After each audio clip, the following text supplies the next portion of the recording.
My name's Tim. I'm the chef over at the Beet Kitchen. I prepare meals for daycares and schools around the City of London, including Montessori, Liverpool Bell, Waldorf, and a few others.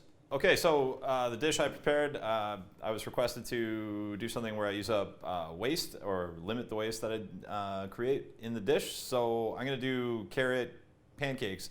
But before you get excited like my kid at home did, it's not a sweet pancake, it's a savory pancake. So it'll be a little different for you, but hopefully you will enjoy it.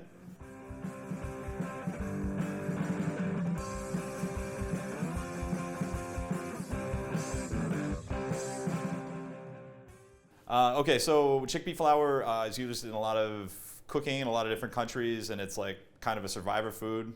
This one chef, Marcus Samuelson, he literally survived on a walk through, I would say, the desert basically, with a strap to his mom's side while she carried his newborn sister, and she had a bag of this flour and a vessel to cook with it. It's basically add water and you've got something that you can eat that's super nutrient dense and will keep you alive. So some of the things that you can do with chickpea flour is like soca, farinata, chilla or pudla, which is like a dish that you get in India with chickpea flour, and also shiro and injera bread. Yeah, I totally blow that, but it's delicious. So definitely worth checking out. Our dish is going to be very simple. It's not going to be complicated or using any ferments or anything like that, but I encourage you to look into that kind of stuff. All right, first step, we're going to make our veg stock. Normally, I guess on these videos, they have a compost bowl. This is your compost bowl now. As long as you're using like clean vegetables, you know, you've washed them, you should be good to use any peels and that kind of stuff in the dish. So basically, we're just going to peel right into the pot. Whoop.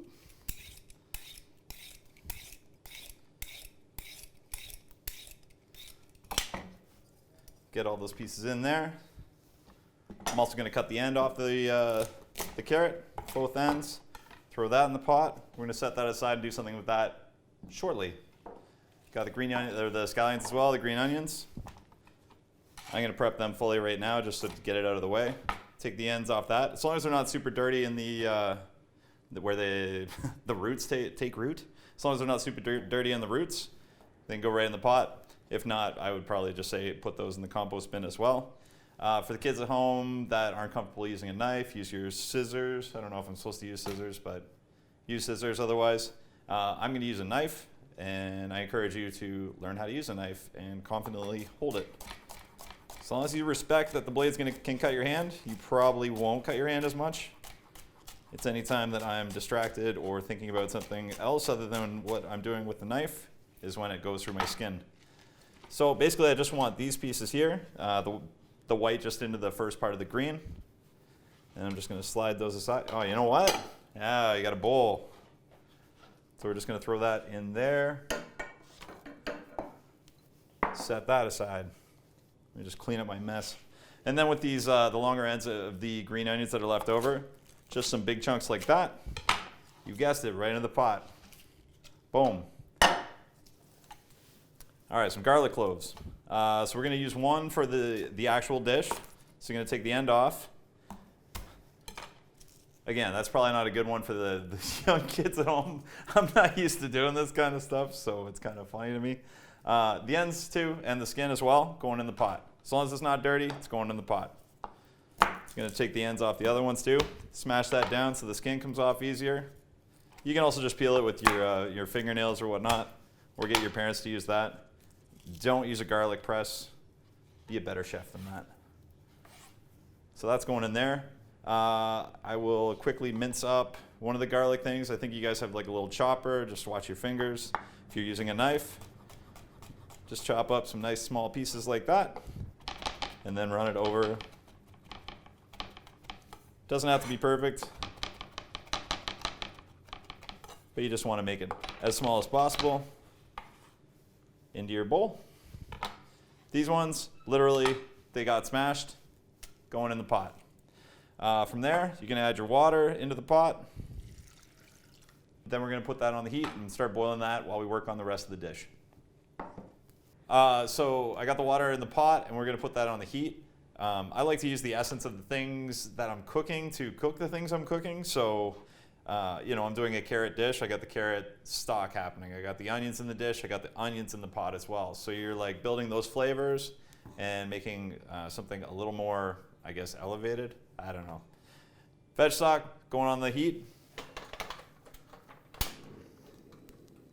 You want to do it at like a medium-high heat. You want to really get it boiling because it comes together pretty quick. There's not a ton of water in this, so it's really just going to draw the essence of the scrap vegetables in our little compost pot. And I want that to reduce down. So keep an eye on your water as well. If it starts looking like you're running out of water, just add a little bit more just to bring back that liquid amount. Carrot. You got your grater. We're just going to grate the carrot. I think the recipe calls for 1 cup. Let's see what we're ending up with here. Probably end up with just a little bit over that. The recipe is super customizable as well. You don't necessarily have to like stick to, if you want more carrot in it, you want other vegetables in it, you got some fun pickled daikon radish or something in there, throw it in. Same with the spices as well. For simplification, I suggested just using curry powder, but when I made it at home, I used like cumin powder and ginger and turmeric and all the things that essentially go in your curry powder that you just buy at the store. But you can customize it to any way you want. And if you don't want any heat in there, leave it out. That should be plenty. Whoop. And then that's just going in the veg bowl as well with the green onions that we chopped up earlier and the garlic. So it's starting to bubble away. I don't know if that picks up on the camera or wherever, but we're just going to let that keep cooking down. It'll be about 8 minutes total to cook that. Okay, for the next step, grab another bowl, more medium-sized one. Grab your chickpea flour. So the chickpea flour ends up being a little clumpy, and but it breaks up super easy. So we're just going to throw that in there. Take your whisk, and just smash that up a little bit just to break up any of those big clumps. Otherwise, when you add your liquid, it's just going to sort of envelop the big clump, and then you're going to bite into it, and you're just going to go of flour. Nobody likes that. So now that that's all broken up, add in your curry powder or whatever you want to use. If you don't like heat or you don't like curry flavors at all either, I could also suggest using dill or parsley or really anything that vibes with carrots. And if you're not sure what vibes with carrots, think of any dish you've ever had with carrots and just build off that. It's one thing they never taught me. In some of the restaurants I worked in, they just teach you a system and you just follow it, but you don't think about what you're doing. So you already know tomato and basil goes together because you've seen that can of soup at the grocery store. So once you start paying attention to those kind of flavor combinations, you're like, oh yeah, I know what I can do with that. So just think about that when you're cooking. So I got that in there. Gonna add in our pepper, seasoned to taste. I would say 2 pinches of salt and 1 pinch of black pepper for me. What else goes in here? The water. Oh yeah, that was this one. All right, so then we're going to add in our water to this. So it's I think the recipe was 1 cup of chickpea flour to a half cup of water. So I have just a little bit more than that.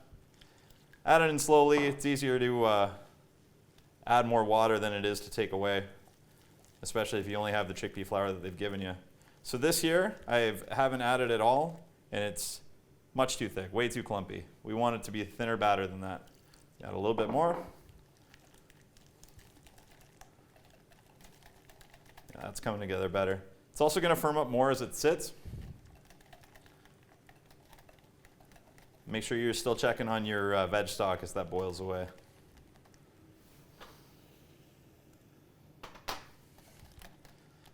All right, that's looking pretty good. You're gonna take your bowl of grated carrots and scallion and whatnot, slam it into that other bowl with your chickpea mix. Let's go with a spoon for that. And we're just gonna mix that together.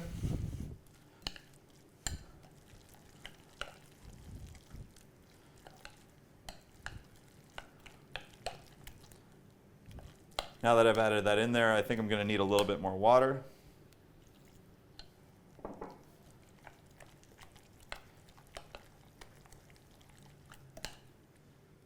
Yeah, that's sort of the consistency I want to look for. I don't know if one of the cameras is going to pick that up or not. But you want it slightly loose, like I don't know, like a pancake batter you would make on a Saturday morning with your mom and dad. Or mom and mom, or dad and dad. That should be good, so we're going to set that aside. Check in on our stock. Still just needs to reduce a little bit more down. Take your soy sauce. If you're gluten-free or whatever, tamari works. I'm not sure what else I would suggest, but that can work just fine. And then we're going to use our whisk again, or get a clean whisk, either or. I would probably just use the same one, but because we're on a video, I'm going to pretend I'm not an animal. Cornstarch into the soy sauce. And you add that into the cold liquid. If you add it into a hot liquid, it's going to start gelling immediately. This is, if this was thicker, this would be like a slurry. But this is going to be used to thicken our liquid when that comes off. So that you want to mix that nice and well with your whisk. Okay, so we're going to strain off the liquid from the veg stock. So we got our strainer. We got another pot for it to go into. Be careful with the handle. If you have steel pots at home, it can contain the heat. Turn your heat off the oven or off your stovetop, and then just pour that through. Not a ton of liquid, but it's not a soup that we're making. We're just adding this as like using up this part of the thing that was, or the vegetable that was just going to end up in the bin or the compost bin. And we set that pot aside, not burn the table. So we're going to take this little bit of liquid. We're going to add in our soy sauce and cornstarch mix and just start whisking that. Then we're going to add in maple syrup for the sweetener. When I did this at home originally, I tried it with sugar and ended up having a more caramel bitter taste. I think it'll be nicer with the maple syrup. So this is going to go back on the heat, and what we're doing is we're activating the cornstarch, and that's going to hold together the sauce more, so that it's more of like a pourable liquid than just like right now. If you can see on the camera, it's just basically soup. So we're going to fire it back up on high heat.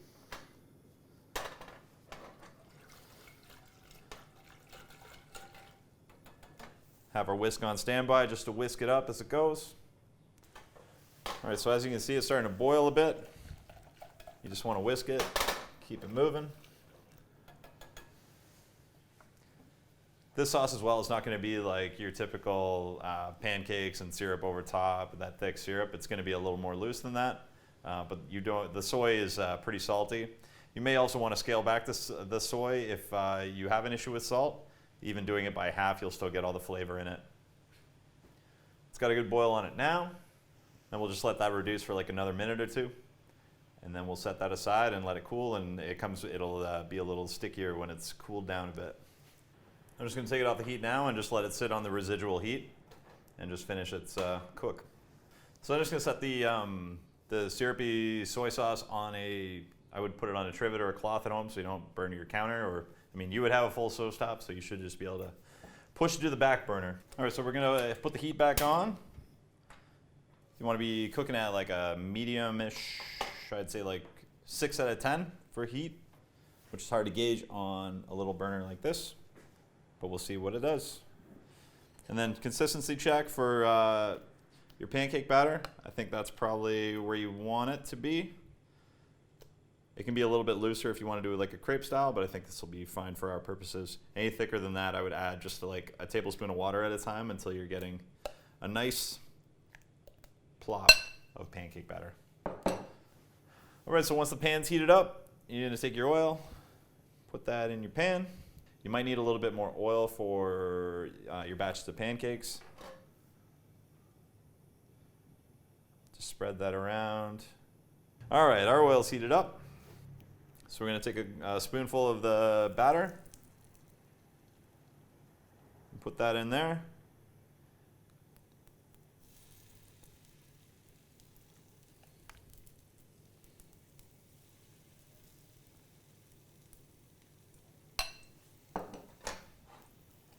I'm just moving the pan so that the oil sort of gets around the whole thing. And we're just going to let it cook. and then flip it when it's golden brown on one side and let it cook up on the other side. These definitely taste better, like serving them sort of as soon as they're cooked. You can hold them at like 200 degrees in like your oven if you're making a bunch for your whole family. But they definitely are better in the first 10 minutes of the cook, because the chickpea flour sort of like firms up.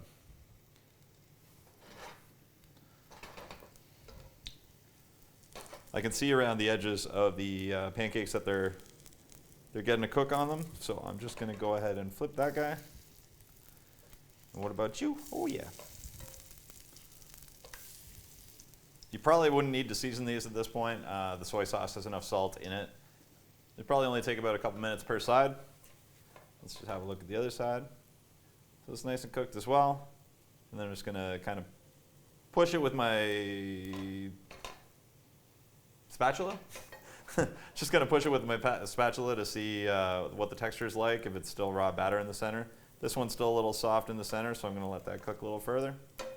This would also be nice with like a carrot slaw or some kind of pickle on it, although I tend to put pickles on everything.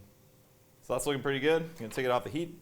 So once those are all done up, just put them aside or plate them up. And if you need to cook more for a number of guests or friends or family that you got kicking around, throw some more in the pan and just cook them up. If you need a little more oil, just add another tablespoon in there and follow the steps, and then we'll plate up. So we're gonna do one last check on our sauce. And as it's cooled, it's definitely become a lot more syrupy. So that's gonna work nice on our pancakes.